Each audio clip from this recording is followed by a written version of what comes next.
नमस्कार दोस्तों, मैं हूं डॉक्टर विजय केसवानी, वास्तु एक्सपर्ट तथा सेलिब्रिटी एस्ट्रोलॉजर। दोस्तों, आज हम बात करेंगे कि हमारे जीवन में कितने प्रतिशत तक वास्तु का हमारे जीवन पर प्रभाव पड़ता है।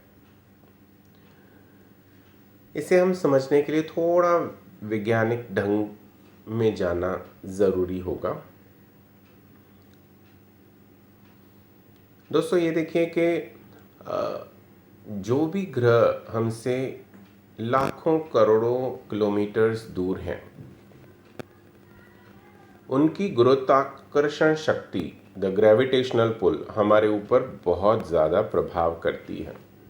यह पूर्णिमा के दिन चंद्रमा का जो ग्रेविटेशनल पुल है उससे पता चलता है, क्योंकि जब आप देखते हैं कि समुंदर की जो लहरें हैं वो काफ़ी ज़्यादा ऊपर उठती हैं, या जंगल में जो अलग अलग जानवर हैं उनका अलग से बिहेव करना, उनका पूरी तरह से जो बिहेवियर है उसमें चेंजेस आना, यह बताता है कि जो ग्रह इतने हजारों लाखों किलोमीटर्स हमसे दूर हैं वह हमारे जीवन पर बहुत ज़्यादा प्रभाव डालते हैं।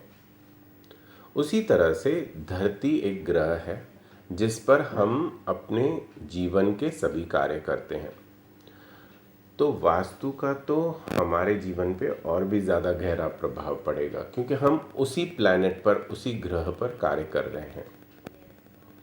बचपन से लेकर यानी जन्म लेने से लेकर मरण तक सभी हमारे कार्य इसी प्लैनेट पर, इसी ग्रह पर होते हैं। तो इसका प्रभाव हमारे जीवन पर ज्योतिष से भी ज़्यादा पड़ता है। अब इस ग्रह पर ऐसी कौन सी शक्तियां हमारे ऊपर एक्ट करती हैं? हमारे जीवन पर पहले आता है ग्रेविटेशनल फोर्स, यानी इस ग्रह की जो गुरुत्वाकर्षण शक्ति है, जिसे हम gravitational pull of the earth कहते हैं, वह हमारे ऊपर कार्य करती है। Cosmic rays of the sun, जो सूरज की किरणें हैं, वह हमारे जीवन पर बहुत ज़्यादा प्रभाव डालती हैं। मैग्नेटिक एनर्जी यानी चुंबकीय शक्ति, जो हमारे साउथ एंड नॉर्थ पोल है, उनका हमारे जीवन पर बहुत गहरा प्रभाव पड़ता है।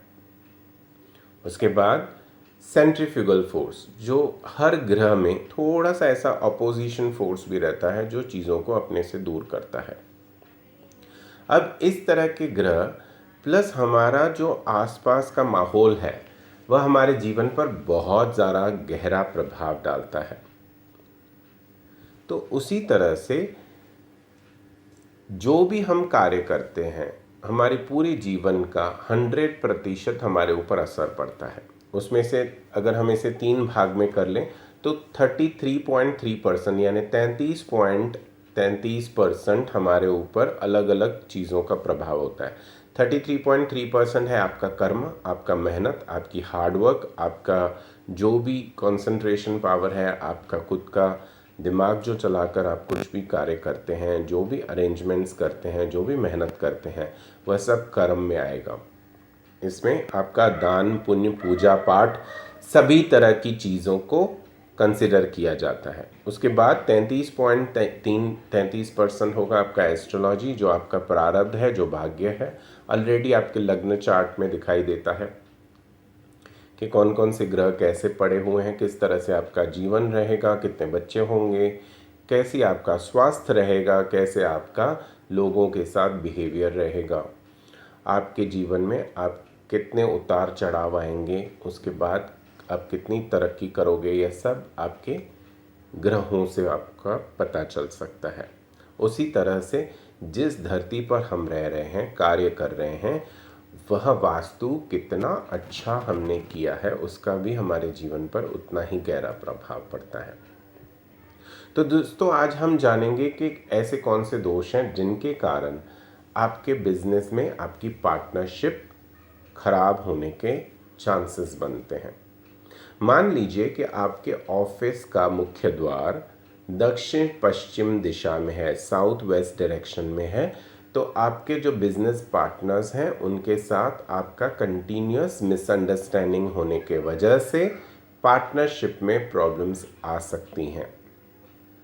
दूसरा, अगर आपके घर का या ऑफिस का मुख्य द्वार साउथ के किसी भी जोन में है तो इससे हमेशा आप लोगों के अंदर जो है वो हीट एनर्जी ज़्यादा जनरेट होगी, जिसके वजह से आप लोगों में छोटी मोटी नोक-झोंक हमेशा से बनी रहेगी।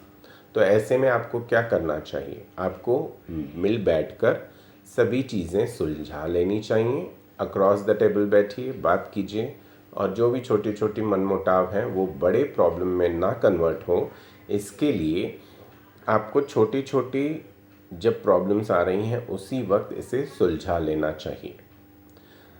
साउथ डायरेक्शन यानी दक्षिण दिशा का अगर मुख्य द्वार आपके घर का या ऑफिस का है तो वहाँ पर आप एक ताम्रपत्र की या तांबे से बनी हुई एक वायर में छोटे छोटे शेल्स लगा सकते हैं। शेल्स क्या होते हैं? जो समुंदर से हमें कौड़ियाँ मिलती हैं, शंख मिलते हैं, सीपियाँ मिलती हैं, इनको आप एक तोरण के रूप में बनवाकर इसे अपने फैक्ट्री, ऑफिस, मुख्य द्वार में अंदर और बाहर की ओर आप इसे लगा सकते हैं, स्थापित कर सकते हैं। याद रखिए, जब भी आप यह तोरण नैऋत्य दिशा वाली जगह में लगाते हैं या दक्षिण दिशा वाली जगह में लगाते हैं तो इसे विद्वान पंडितों द्वारा अभिमंत्रित करवाकर, एनर्जाइज करवाकर फिर ही इसे स्थापित करें। उसके लिए अलग अलग मुहूर्त होते हैं। खास मुहूर्त में इसे अपने घर में, ऑफिस में, फैक्ट्री में, हॉस्पिटल में, मॉल्स में, शोरूम्स में आप इस्तेमाल कर सकते हैं और इसके बहुत ही बढ़िया परिणाम आपको दिखाई देते हैं। जब भी इस तरह की सीपियाँ या शंख या शेल्स का इस्तेमाल किया जाता है तो आपको महालक्ष्मी जी के इन 2 मंत्रों में से कोई भी मंत्र द्वारा ही इन शंख, सीपियों को, शेल्स को आपको अभिमंत्रित करवाना चाहिए। मंत्र कुछ इस प्रकार हैं। पहला मंत्र नोट कीजिए, ओम श्रीम नमः। ओम श्रीम नमः यह जप करते हुए 1.25 लाख जप करवाना है। कमलगट्टे की माला से जप करवाकर इसे अभिमंत्रित करवाना है और दशांश भाग हवन करवाना चाहिए। इससे वह तोरण अभिमंत्रित हो जाएगा, एनर्जाइज्ड हो जाएगा, ताकतवर बन जाएगा। और जब आप इसे अपने घर में, ऑफिस में, फैक्ट्री में इस्तेमाल करते हैं तो आपके जीवन में आपको पीछे देखने की ज़रूरत नहीं पड़ती है। आपके जो पार्टनर्स हैं उनके साथ भी आपकी मैत्रिक संबंध बहुत बेहतर होते हैं। आपके एक दूसरे के साथ अंडरस्टैंडिंग्स अच्छी होती हैं। दूसरा मंत्र याद कीजिए, ओम श्रीम श्रीये नमः। याद रखिए दोस्तों, एक बार फिर से मैं दोहराता हूँ, ओम श्रीम श्रीये नमः। यह मंत्र भी 1.25 लाख अगर आप जप करवाते हैं, शुक्ल पक्ष के शुक्रवार से अगर ये अनुष्ठान शुरू किया जाता है और इस तरह के तोरण को आप अभिमंत्रित करवाकर, दशांश भाग हवन करवाकर इसे एनर्जाइज करवाते हैं और इसे अपने घर में, ऑफिस में, फैक्ट्री में, हॉस्पिटल में, मॉल्स में, शोरूम्स में इंस्टॉल करवाते हैं तो आप और आपका परिवार एक बेहद सुखी समृद्ध जीवन जीता है और दिन दूनी रात चौगुनी आपकी तरक्की होती है। दोस्तों, हम यही चाहते हैं कि आप और आपका परिवार हमेशा सुखी और समृद्ध जीवन जिएं। यदि आपकी कोई भी वास्तु या ज्योतिष से संबंधित समस्याएं हैं, उनका समाधान पाना चाहते हैं या हमसे संपर्क करना चाहते हैं तो स्क्रीन पर दी हुए हमारे नंबर्स पे आप हमसे संपर्क कर सकते हैं। आज के लिए इतना ही। हम फिर मिलेंगे इसी वक्त, इसी चैनल पर। तब तक के लिए विजय केसवानी को आज्ञा दें। जय श्री राम।